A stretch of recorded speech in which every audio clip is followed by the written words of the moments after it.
আমার স্বামী মারা গেছে, মানে নামাজ একটু কম পড়তো। এখন আমি কি আমল করলে আমার স্বামী জান্নাতের আশা করা যায়? আসসালামু আলাইকুম ওয়া রাহমাতুল্লাহি ওয়া বারাকাতুহু। ইন্নাল হামদালিল্লাহ ওয়াসসালাতু ওয়াসসালামু আলা রাসূলিল্লাহ ওয়া আলা আলিহি ওয়া আসহাবিহি আজমাইন। ক্বালা রাসূলুল্লাহ সাল্লাল্লাহু আলাইহি ওয়াসাল্লাম জুইলাত কুররাতু আইনি ফিস সালাত আও কামা ক্বালা আলাইহিস সালাতু ওয়াসসালাম। সুপ্রিয় দর্শক মণ্ডলী, মহান আল্লাহ তাআলার শুকরিয়া আদায় করে আপনাদের সকলকে ধন্যবাদ জানিয়ে সুন্দর আয়োজন ইসলাম আমরা জেসিএক্স ইসলাম আমরা অনুষ্ঠানটি আমরা শুরু করতে যাচ্ছি। এই অনুষ্ঠানটি প্রতিদিন আপনারা দেখে থাকেন জেসিএক্সের সৌজন্যে আলহামদুলিল্লাহ মাহে রমজানে সম্প্রচারিত হচ্ছে। আল্লাহ রাব্বি করিম পবিত্র মাহে রমজানের রোজাকে ফরজ করেছেন। দিনে আমরা রোজা রাখি এবং রাত্রি আমরা তারাবির নামাজ পড়ি। এই তারাবির নামাজ রয়েছে গুরুত্ব এবং তাৎপর্য। সালাতুত তারাবিহকে তারাবির নামাজ কেন বলা হয়? সালাতুত তারাবির নামাজকে তারাবির নামাজ এই জন্যই বলা হয় যে এর মধ্যে রয়েছে 4টি বৈঠক, অর্থাৎ প্রতি 4 রাকাত পরে আমরা বসে থাকি। 4 রাকাত 8 রাকাত 20 রাকাত নামাজে 5টি বৈঠক হয়ে থাকে। তাহলে এই যে 5টি বৈঠকে আমরা বসে থাকি, এখানে চাইলে আমরা একটু বিশ্রাম করে নিতে পারি, চাইলে আমরা একটু তেলাওয়াত করতে পারি, চাইলে আমরা নিজের কাজ সারতে পারি। তবে মনে রাখতে হবে যেন নিজের কাজ সারতে গিয়ে যেন নামাজটা আমার মিস না হয়ে যায়। এজন্য আরামের সাথে নামাজ পড়া, দীর্ঘ সময় লাগিয়ে নামাজ পড়া। কারণ তারাবির নামাজটা এত গুরুত্বপূর্ণ এক নামাজ যে তারাবির নামাজকে শরীয়তে সুন্নতে মুআক্কাদা করা হয়েছে। এবং তারাবির নামাজের মধ্যে খাতমে কোরআন পড়া আরেকটি সুন্নত। ঠিক আমরা মা বোন যারা আছে, আমাদের পুরুষ যারা আছি, আমরা পুরুষরা মসজিদে সুন্দরভাবে আমরা জামাতে নামাজ আদায় করব। এবং আলহামদুলিল্লাহ আমাদের বাংলাদেশের যে মসজিদগুলো আছে, এই মসজিদগুলোতে তারাবির নামাজ কিন্তু একসাথে কোরআনে খতম করা হয়, একসাথে শেষও করা হয়। ইসলামিক ফাউন্ডেশন থেকে যে সিস্টেম করে দেওয়া আছে যে প্রতিদিন 6 দিন, প্রথম 6 দিন হলো 1.5 পারা করে নামাজে পড়া হয় এবং পরের থেকে 1 পারা। এই হিসেবে 27 পবিত্র কোরআনের খতম হয়ে যায়। তারাবির খতম কিন্তু রমজানের সাথেই সম্পৃক্ত। রমজান যতদিন আছে তারাবিও ততদিন থাকবে। সুপ্রিয় দর্শক মণ্ডলী, আমরা আজকে যে বিষয়টি নিয়ে কথা বলছি যে তারাবির নামাজকে দৃঢ়স্থিরভাবে আদায় করা, তারাবির নামাজকে ঐচ্ছিক কোনো নামাজ মনে না করা। কারণ আমরা রমজান ছাড়া অন্য সময় 20 রাকাত নামাজ আমরা একসাথে পড়ি না, সাধারণত পড়ার সুযোগও হয় না, আবার আমরা সুযোগ থাকলেও ব্যবস্থা থাকে না।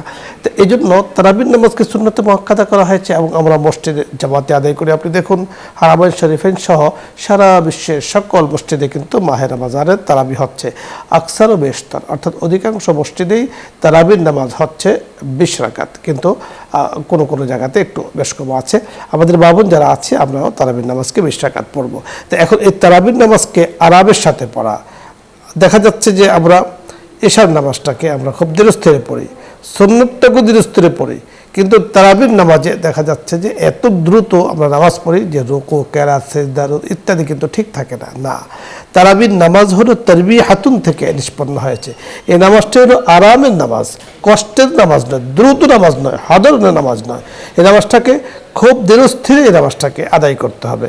তাই দর্শক মণ্ডলী, আমরা মাহে রমজানের রোজাগুলো যেমন গুরুত্বের সাথে রাখছি, ঠিক তারাবির নামাজটাকেও আমরা গুরুত্বের সাথে আদায় করব। এবং গুরুত্বের সাথে আদায় করতে গিয়ে দ্রুত আমরা আদায় করব না, ধীরস্থিরভাবে তারাবির নামাজের যে তারবিহাতুন থেকে যেন আরাম করে রাসূল আকরাম সাল্লাল্লাহু আলাইহি ওয়াসাল্লাম বলেছেন হযরত বিলাল রাদিয়াল্লাহু তাআলা আনহুকে, যে তুমি আমাদের একটু আরাম দাও, আমরা নামাজটাকে সুন্দরভাবে পড়ি। এত সুন্দরভাবে নামাজ পড়া যার দ্বারা দিল খুশি হয়ে যায়। আজকে এই বিষয়টি আরও বিস্তারিত কথা বলবেন বিশিষ্ট ইসলামী চিন্তাবিদ, আমাদের সকলের পরিচিত মুখ, লেখক এবং গবেষক মুফতি মোহাম্মদ আলিয়ার রহমান খান, মুহাদ্দিস, ইসলামিক ফাউন্ডেশন বাংলাদেশ। আসসালামু আলাইকুম ওয়া রাহমাতুল্লাহ। মোহতারাম, কেমন আছেন আপনি? আলহামদুলিল্লাহ ভালো, আপনি কেমন আছেন? আলহামদুলিল্লাহ, আল্লাহ তাআলা খুব ভালো রেখেছেন। আপনার কাছে আজকে আমরা জানবো তারাবির নামাজ তো আমরা 2 দিন পড়েছি, ইনশাআল্লাহ 3 দিনে পড়বো। তো হাদিসের আলোকে তারাবির নামাজ, অর্থাৎ তারাবির নামাজকে ধীরস্থির পড়া, তারাবির নামাজ কত রাকাত পড়া এবং তারাবির নামাজটাকে গুরুত্বের সাথে পড়া, খুব সংক্ষিপ্ত 3টা বিষয় জেনে নিব। ধন্যবাদ। বিসমিল্লাহির রহমানির রহিম। قال رسول الله صلى الله عليه وسلم من قام رمضان إيمانا واحتسابا غفر له ما تقدم من ذنبه। আল্লাহ রাসূল সাল্লাল্লাহু আলাইহি ওয়াসাল্লাম ইরশাদ করেছেন, যে মুসলমান সুদৃঢ় ঈমান এবং সওয়াবের আশায়, সুদৃঢ় ঈমানের ভিত্তিতে সওয়াবের আশায় রমাদানের রাতে অতিরিক্ত নফল নামাজ পড়বে, আল্লাহ তাআলা তার পিছনে সকল সগীরা গুনাহ মাফ করে দিবেন। এটাকে শরীয়তে প্রাথমিকভাবে কিয়ামুল লাইল বলেছে।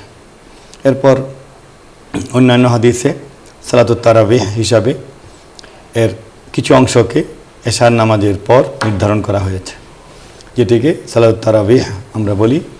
সেটি হাদিসের সকল কিতাবে আছে, ফিকহের কিতাবে আছে, এবং সেখানে 20 রাকাত সালাত আদায় করার কথা, যেটা ইজমায়ে সাহাবী ইজমায়ে উম্মত হয়েছে।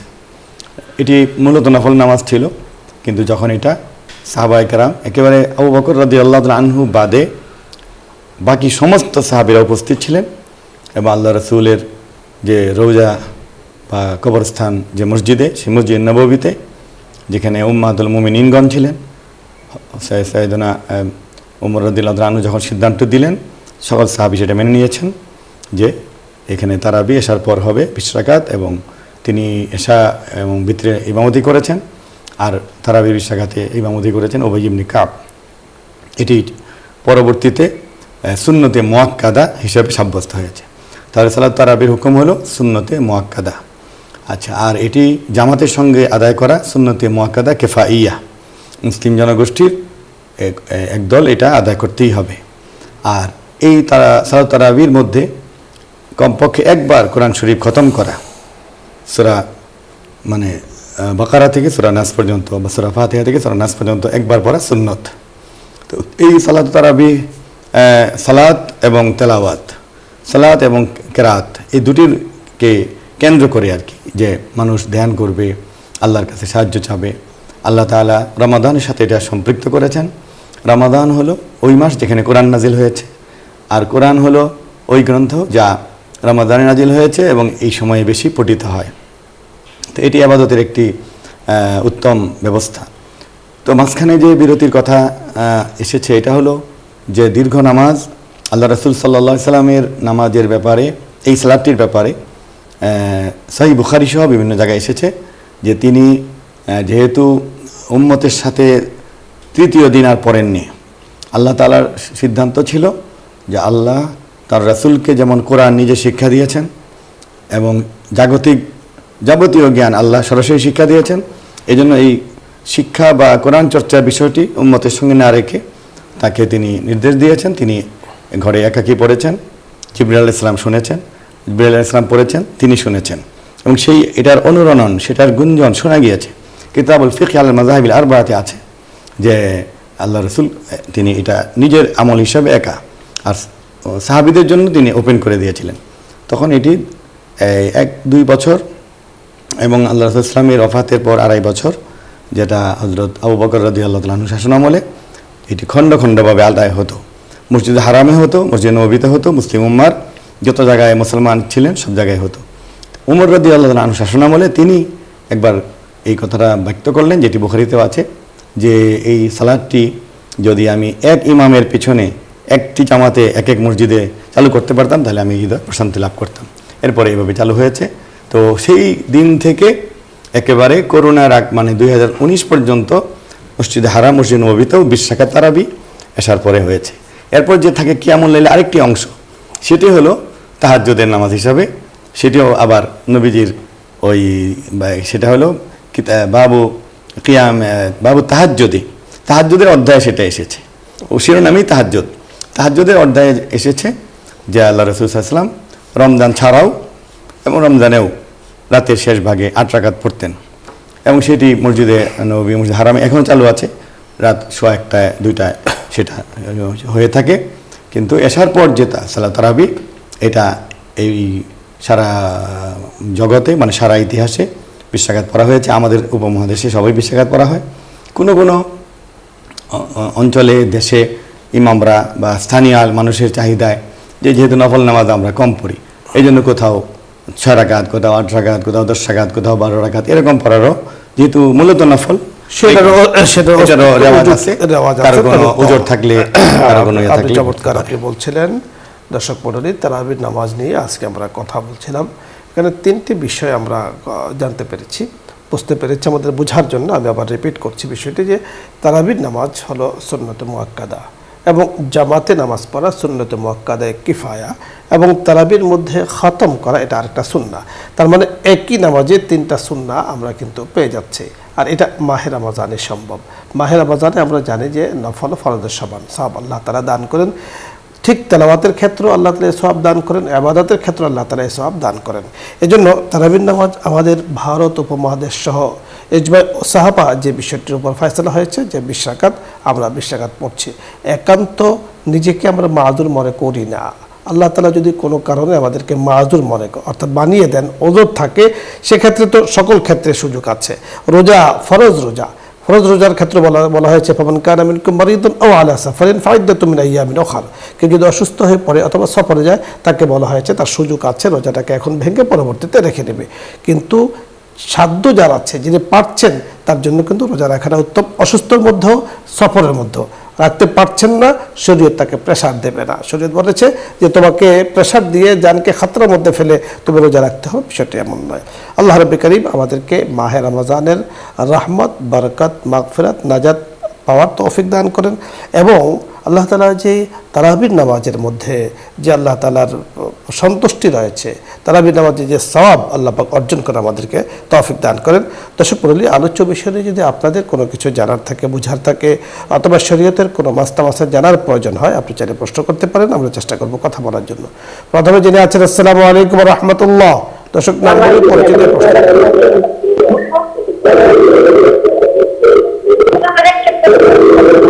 ওয়ালাইকুম আসসালাম। টিভির ভলিউম কমিয়ে প্রশ্ন করি।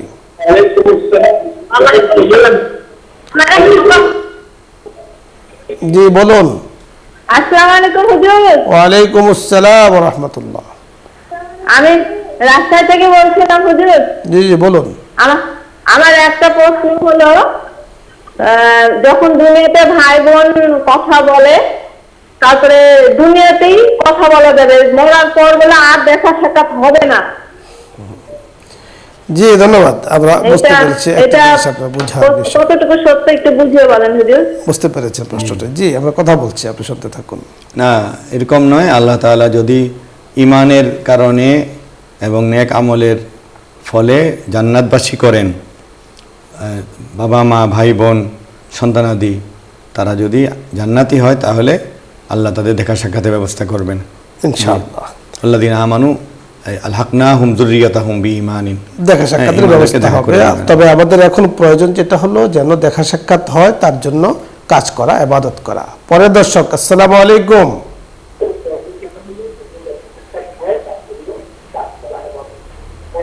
হ্যালো, জি প্রশ্ন করুন। আসসালামু আলাইকুম। ওয়ালাইকুম আসসালাম ওয়া রাহমাতুল্লাহ।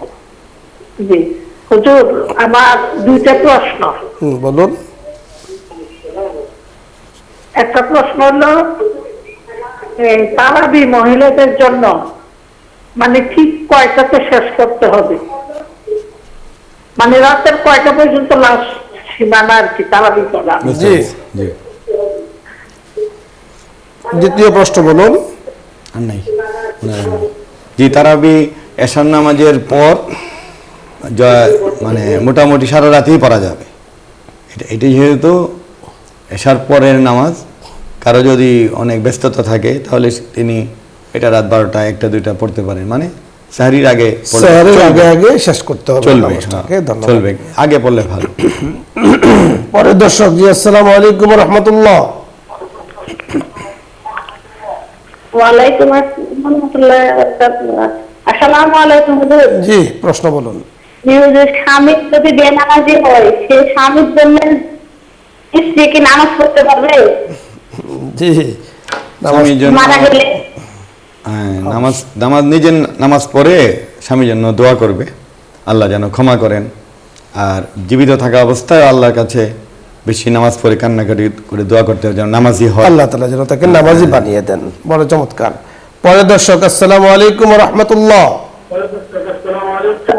হ্যালো, আসসালামু আলাইকুম। ওয়ালাইকুম আসসালাম। হুজুর, ওই মহিলাদের কি তারাবি নামাজের আছে জামাতে?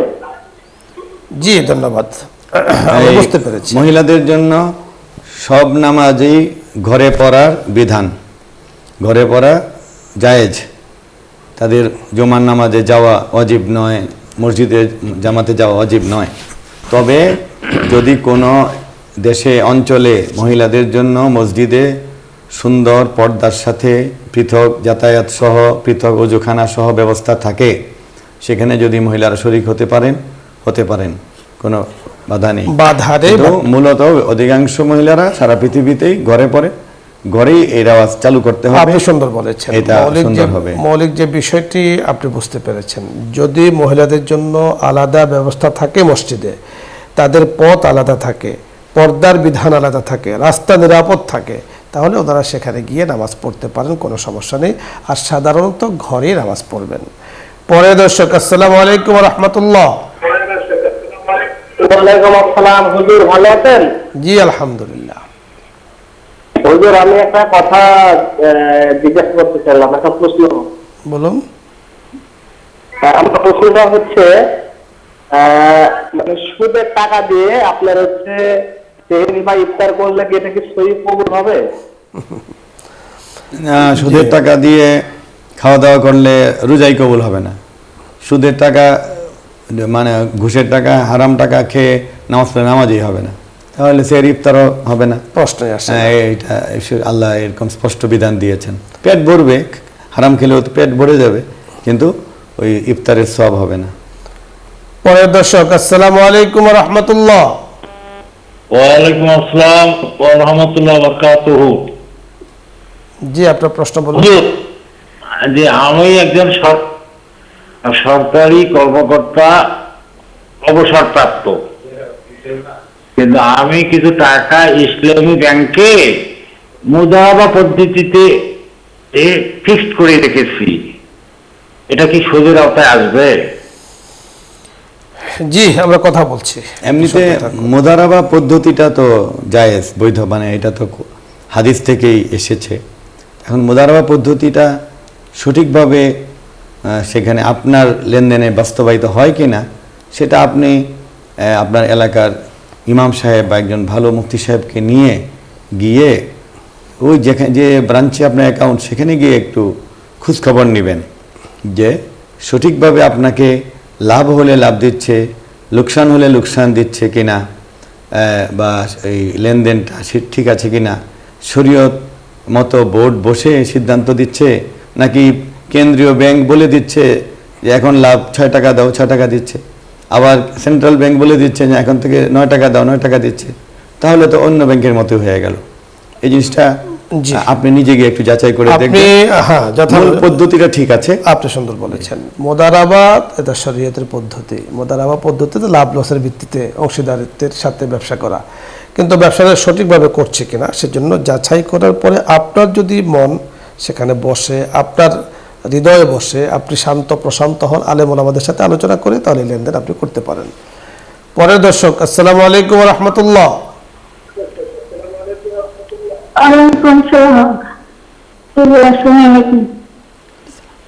জি প্রশ্ন করুন।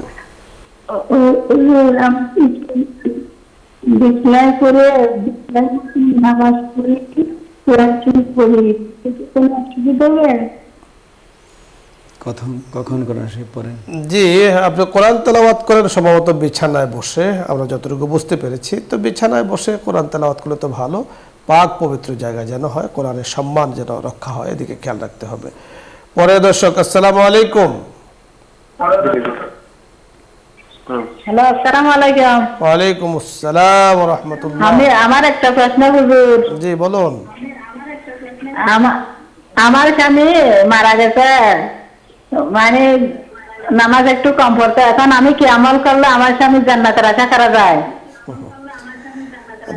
জি ধন্যবাদ, আমরা বুঝতে পেরেছি। আমাদের একটু আগে মোহতারাম কিন্তু বলেছেন, স্বামী যদি ইন্তেকাল করেন আর নামাজের কোনো সমস্যা থাকে, আপনি নামাজ পড়েন, নামাজ আপনার পড়বেন, পরে ওনার জন্য আপনি দোয়া করবেন, তেলাওয়াত করে দোয়া করবেন, যাকাত সাদকা দান করে দোয়া করবেন, এবং জীবিত থাকলেও আল্লাহ পাক যেন তাকে নামাজি বা দিনদার বানিয়ে দেন, একে অপরের জন্য দোয়া করা। পরে দর্শক, আসসালামু আলাইকুম। ওয়ালাইকুম সালাম ওয়া রাহমাতুল্লাহি ওয়া বারাকাতুহু। হুজুর, আমি সুনামগঞ্জ ধর্মপাল থেকে নজরুল ছিলাম। জি আনুস ভাই প্রশ্ন করুন। হুজুর, গত প্রশ্নদিন আপনার একজন জনকে আপনার এই আলোচক বলছিলেন, শুনছিলাম যে রমজান মাসে যে রোজা রাখলো এবং তারাবি নামাজ পড়লো, তার এই বিগত 11 মাসের গুনাহগাতা আল্লাহ রাব্বুল আলামিন মাফ করে দেন। তবে এই ধরনের হাদিস বললে তো হুজুর সমাজে অনাচার, বেবিচার, অত্যাচার বাড়বে। আজকে সম্মানিত আলোচক বললেন যে কবিরা গুনাহ মাফ হয়ে যায়। এই ব্যাপারে কিছু বলবেন কি? সগীরা আর দুই নম্বর কথা হলো যে ধন্যবাদ। সগীরা গুনাহ মাফ হয়, আমি কবিরা গুনাহ। আপনি যে ইউনুস ভাই যেটা বললেন, সমাজে পাপাচার, এখন মাদকাসক্তি, খুন খারাপি, চাঁদাবাজি, মাস্তানি, সুদ, ঘুষ, দুর্নীতি, অন্যায়, অবিচার, ভেজাল মিশানো, এগুলি তো মাফ হবে না। এগুলি তো কবিরা গুনাহ। এগুলির জন্য তওবা করতে হবে। তওবা কি মানে?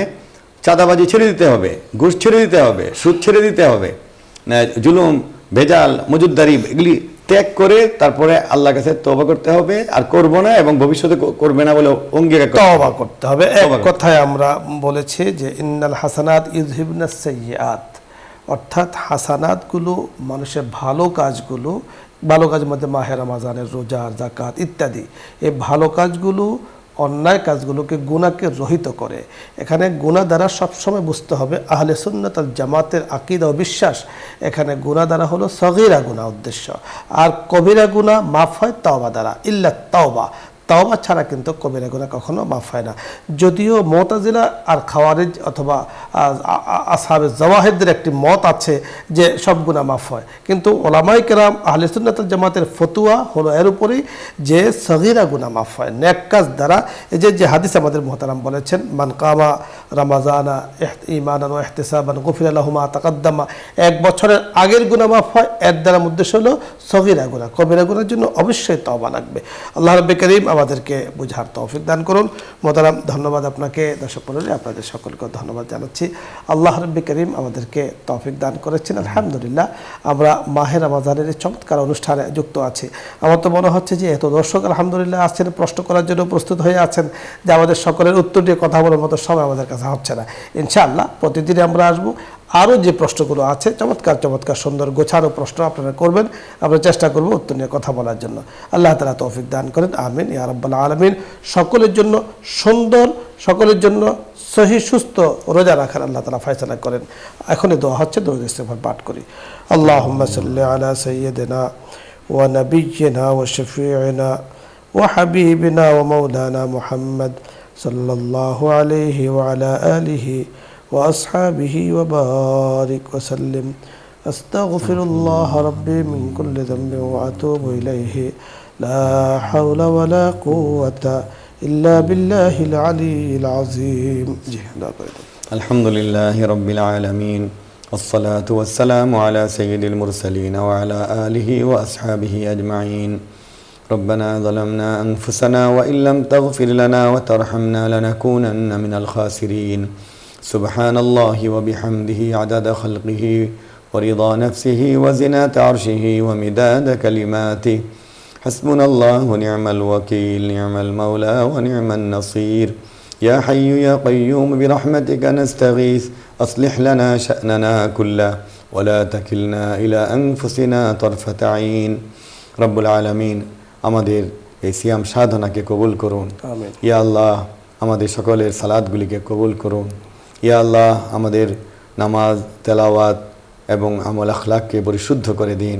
ইয়া আল্লাহ, মাহে রমাদানের এই এক গুরুত্বপূর্ণ মহিমান্বিত সময়ে আপনার দরবারে হাত তুলেছি। আমাদের সাথে আরও যারা মোনাজাতে শরীক হয়েছেন, ইয়া আল্লাহ, আমাদের সকলের অতীতের সকল গুনাহ ক্ষমা করে দিন। ইয়া আল্লাহ, সগীরা গুনাহগুলি মাফ করে দিন। কবিরা গুনাহ থাকলে তওবা করার তৌফিক দিন। মানুষের হক থাকলে, বান্দার হক নষ্ট করে থাকলে তাদের কাছে ক্ষমা চেয়ে মিটমাট করে আসার তৌফিক দিন। ইয়া আল্লাহ, পরিপূর্ণভাবে আপনার সন্তুষ্টির জন্য রোজা সালাত আদায় করার তৌফিক দিন। ইয়া আল্লাহ, সবগুলি রোজা, সবগুলি ইফতার, সেহরি সুন্নত তরিকায় আদায় করার তৌফিক দিন। সালাত তারাবি সহ সকল নামাজ পুরুষদের মসজিদে আদায় করার তৌফিক দিন। ইয়া আল্লাহ, মানুষের সাথে হিংসা, বিদ্বেষ, ইয়াল প্রতিযোগিতা, প্রতিশোধ, এইগুলি থেকে দূরে থাকার তৌফিক দিন। ইয়া আল্লাহ, দেশের আইন শৃঙ্খলা পরিস্থিতি ভালো করে দিন। ইয়া আল্লাহ, প্রতিশোধ পরায়ণতা, অন্যের উপর আঘাত আক্রমণ থেকে সকলকে নিবৃত্ত হওয়ার তৌফিক দিন।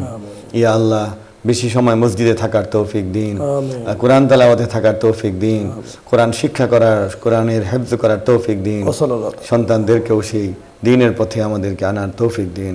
ওয়াসাল্লাল্লাহু তাআলা আলা খাইরি খালকিহি মুহাম্মদ ওয়া আলা আলিহি ওয়া সাহবিহি আজমাইন বিরহমাতিকা ইয়া আরহামার রাহিমিন।